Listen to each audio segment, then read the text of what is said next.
Hello' guys, আহকচোন আজি এটা বহুত ধুনীয়া নতুন ৰেচিপি লৈ আহিছোঁ। চাওকচোন ৰেচিপিটোৰ কাৰণে লৈছোঁ তিয়াই থোৱা মচুৰ দাল কেইটামান, এটা পিঁয়াজ লৈছোঁ সৰু সৰুকৈ কাটি, আৰু কেঁচা জলকীয়া দুটা দিছোঁ, লগতে দিছোঁ দুফুটা নহৰু।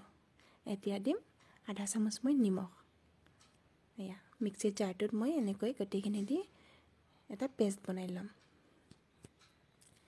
পেষ্টখিনি হৈ গ'ল। এতিয়া দিছোঁ আধা চামুচ মই হালধি। গোটেইখিনি এনেকৈ মিক্স কৰাই লৈ কেৰাহীখনত দিছোঁ তেল গৰম হ'বলৈ।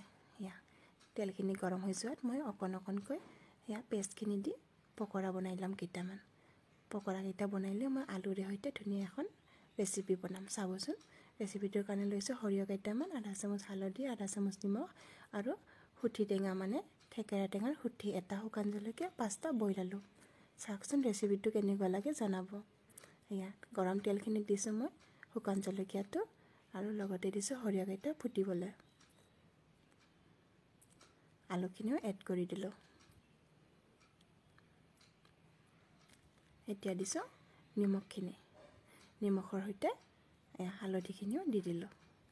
এতিয়া এইখিনি অকণ টাইম ভাজি ল'ম। ধুনীয়া এটা কালাৰ আহিব, তেতিয়া মই টেঙাখিনি দি দিম। টেঙাখিনি অকণমান পানীত মই তিয়াই থৈছোঁ, কিয়নো টেঙাখিনি শুকোৱা যে, সেয়েহে টাইট হৈ থাকে নহয়নে। এই পানীত তিয়াই থৈছোঁ, হাতেৰে মই মোহাৰি ধুনীয়াকৈ পানীৰ সৈতে টেঙাখিনি আলুখিনিত এড কৰি দিম। চাওকচোন হৈছেনে কালাৰ এটা ধুনীয়া। এয়া আলুখিনি ধুনীয়াকৈ ভজা হৈ গৈছে। অকণমান লৰাই চৰাই দি এতিয়া দিছোঁ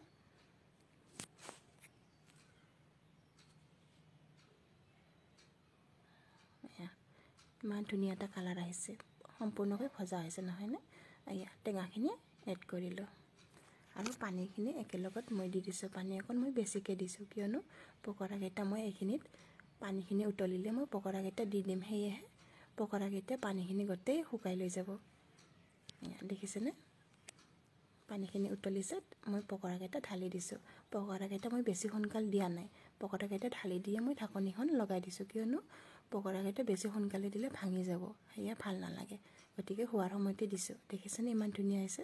আপোনালোকেও ট্ৰাই কৰিব, আৰু কেনেকুৱা লাগে মোৰ নতুন ৰেচিপিটো জনাবচোন।